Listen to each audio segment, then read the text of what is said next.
mind is ahead of what you are reading, तरच ती revision helpful होणार. Your revision will be helpful only if your mind is ahead of what you're reading. That means what exactly does it mean? जेव्हा आपण revise करतो, when you revise, you look into the point. Preferably, we always advise to take down the short notes or at least the points while going through the lectures. See, these are going to help big time, because when you are revising it, see, first of all, we all know that if you revise properly, it is a possibility that we are able to retain that knowledge. Everyone does same number of hours of study. Everyone does the same number of. Some people are more productive, some people are less productive. What exactly does it differ from is the way they are going to revise. Because if anybody revises, is going to retain. Nobody is less, nobody is more. Everyone has got same IQ. So if you revise properly, you're going to retain. And first of all, we think that revision is boring. 90% people think that revision is boring because they need to open the same topic again, what they have read, and then going to go through again everything. So that looks boring. But if you have taken down the notes, maybe in the form of quick some words only, let's say an LAQ can be written down into 4 points, just like a small column like this, and that is what is your points. That we always say कि जब भी notes निकालते हैं तभी quick notes चाहिए, so that you are able to remember the points.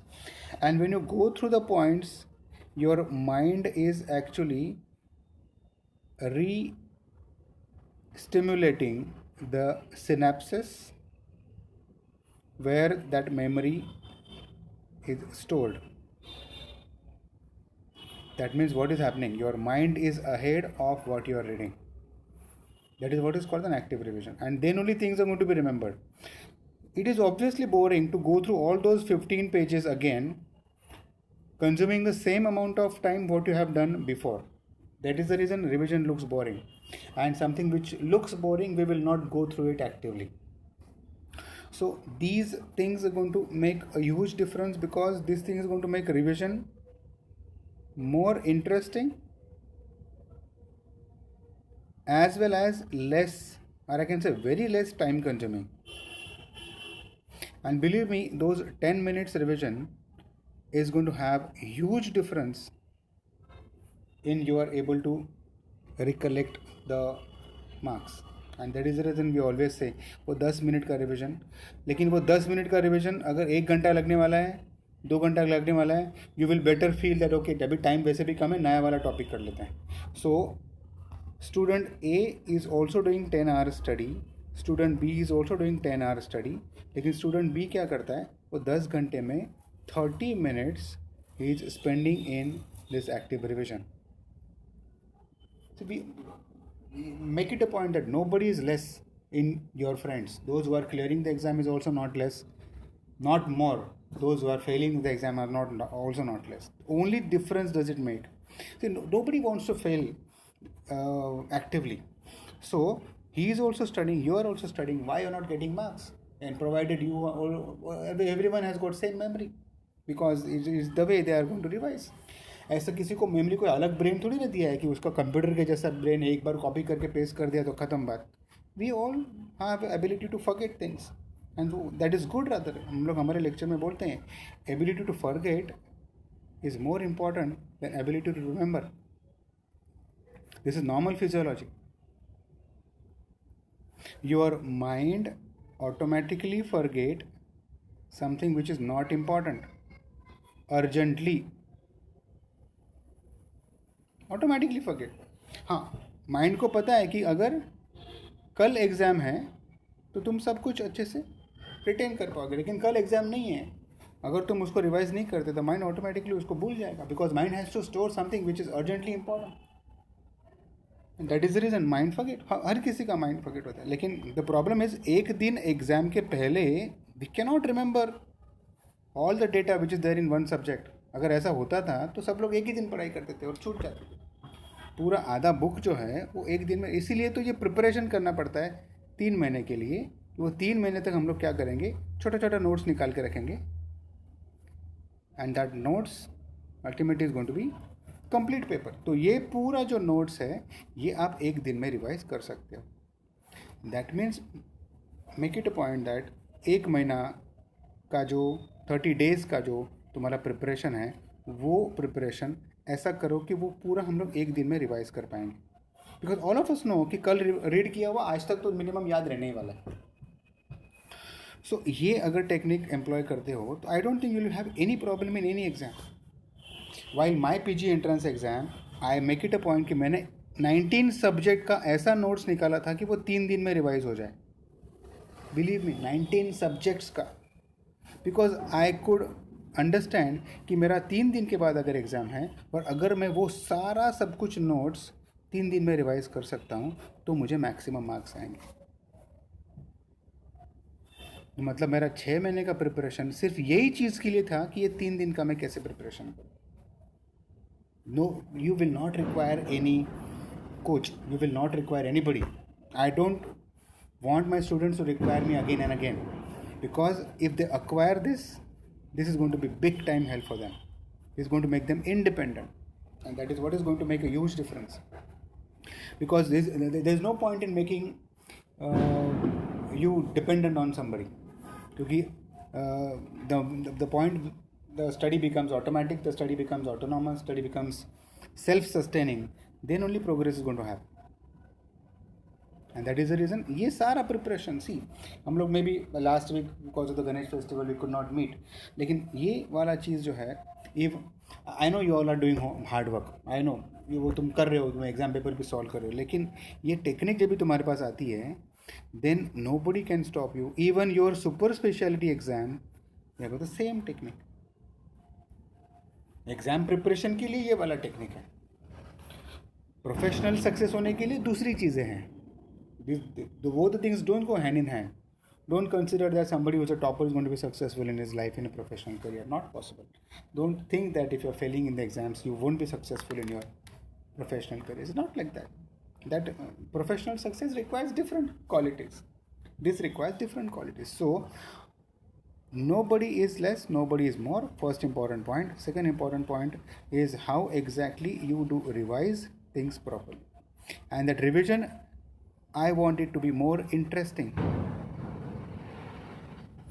अगर वो interesting नहीं है तो you will not do it. मैं 1000 बार बताऊंगा तो भी तुम नहीं करोगे because it is not interesting. Your mind will automatically find excuses. तुमको पता है अगर कोई चीज़ बोरिंग है, तुम्हारे पास टाइम होने के बाद भी तुम एक्सक्यूज़ देते हो. फॉर एग्जाम्पल तुमको बोला कि आज एक्सरसाइज करो, वो बोरिंग लगता है तुमको. अगर बोरिंग लगता है तो तुम नहीं, आज सुबह थोड़ा जल्दी उठ गया था, आज थोड़ा बॉडी एक कर रहा है, आज बारिश बहुत है, आज ठंडी बहुत है, आज मुझे वो फ्रेंड ने बहुत तंग किया तो मैं आज एक्सरसाइज नहीं कर. You will find the reason because why exactly is that, because you think it is boring. अगर कोई चीज़ इंटरेस्टिंग है तो तुम ऑटोमेटिकली बहुत बिजी होने के बाद ही वो चीज़ करो because it is interesting. So my goal is to make study more interesting. अगर मैं ये कर सकता हूँ तुम्हारे लिए, अगर मेरे को ये आता है कि तुमको कैसे स्टडी इंटरेस्टिंग लगे, तो 90% of my job is done even if I don't teach anything. क्योंकि वो जब भी इंटरेस्टिंग होने, the problem is nobody makes you aware about कि इसका इंपॉर्टेंस क्या है. Nobody makes you aware about कि ये इंटरेस्टिंग कैसे बनेगा, बिकॉज द कॉन्सेप्ट अंडरस्टैंडिंग जो है वो बुक में से नहीं होता है. That is what is the problem. Concept understanding जब भी होता है then things becomes more interesting. Your professional career में भी वही है. You will have to build an interest, or you will have to come to the point when the patients are interesting for you. अभी ये बहुत बड़ी चीज़ है. अभी now you are there in, you are studying right now, अभी से, लेकिन उसके लिए कुछ अलग चीज़ें लगेंगी. May be we will talk later after 4-5 years when you start entering your private practice, how you will be successful in your private practice. You are only successful as a professional career. लेकिन उसके लिए सब कुछ चीज़ एक चीज़ पे concentrate हो रहा है कि how it will be interesting.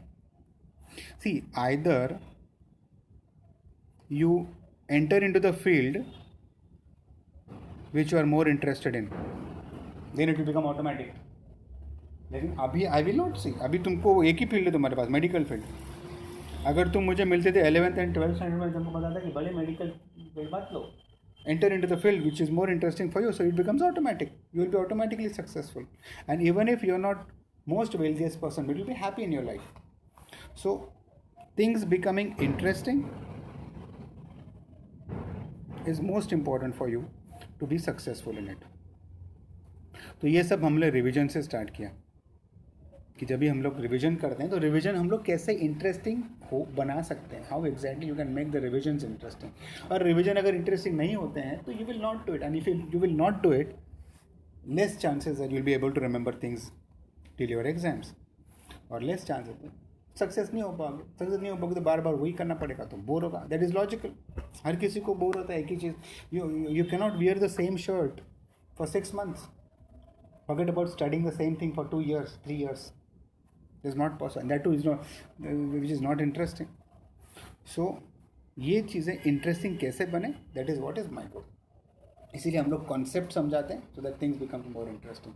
Even if I am teaching to my first year students, मैं हमेशा क्लिनिकल्स पे ध्यान देता हूँ. थोड़ा चीज़ें इंटरेस्टिंग बनाने की कोशिश करता हूँ.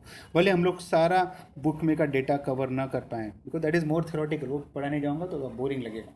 But that you will have to do it. एक बार इंटरेस्ट डेवलप हो जाए तो वो अपने आप हो जाएगा. You will automatically do it. अब जब भी तुमको पता है कि विराट कोहली कैसे सक्सेसफुल बना, तुम you have read the biography, you will start liking the person, क्योंकि तुमको उसके बारे में पता है. अगर तुमको मेसी के बारे में पता ही नहीं है तो फुटबॉल का तुमको कुछ पता नहीं है, something like that. So you will have to be liking what you are doing.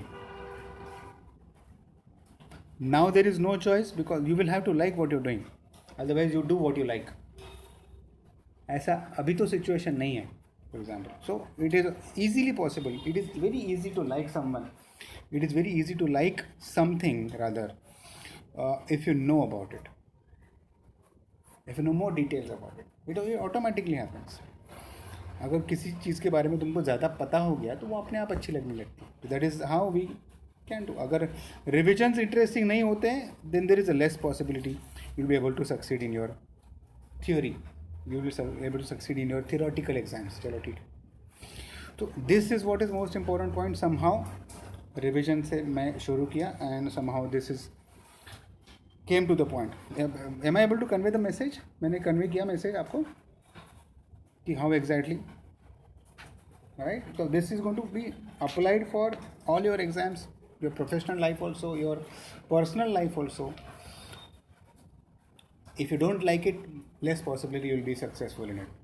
And if you want to be, and corollary goes like this, if you want to be successful in something, you will have to like it, or you will have to come to the point where you start liking it at least. और like होने के बाद जब भी knowledge और accumulate करोगे और knowledge आएगा तो और पसंद आने लगेगा, और नॉलेज आएगा तो और पसंद, then becomes an what is that called as fusion reaction till it explodes. And till the day will come when without reading about medical subject you will not fulfill that. आज का दिन कुछ अच्छा नहीं था, for example, then it becomes automatic. You don't require anybody. Just like for example the rocket going to the moon, or can say Chandrayaan का जब season चल रहा है तो it requires an energy only up to breaking the gravitational force का limit. उसके बाद में वो ऑटोमेटिक जाता है. लेकिन तब तक की तो पूरा एनर्जी लगता है. अगर इसके ऊपर एनर्जी नहीं लगता, यहाँ तक पहुँचने से पहले उसका मोटो चला गया तो पूरा नीचे गिर जाएगा complete and it will explode. इसके बाहर चला गया तो it will go automatic. So there is a limit. Interest develop हो गया तो आगे कुछ करने की ज़रूरत नहीं है. It you success becomes automatic. लेकिन जब तक कि तुमको फोर्स लगाना पड़ेगा ये लिमिट तक, जब तक कि ग्रेविटेशनल फोर्स तुम्हारा ब्रेक नहीं हो जाता, जब तक कि उसको फोर्स करो, then the life become successful. Otherwise life is going to become a drag, a big drag. So somebody who is done just a BSc computer science will be more happy and healthy and wealthy than somebody who doesn't like the medical and become a doctor. So that is what is most important. Like it. Do something so that you will be able to like it. That is what is most important. That is what is the sign of maturity.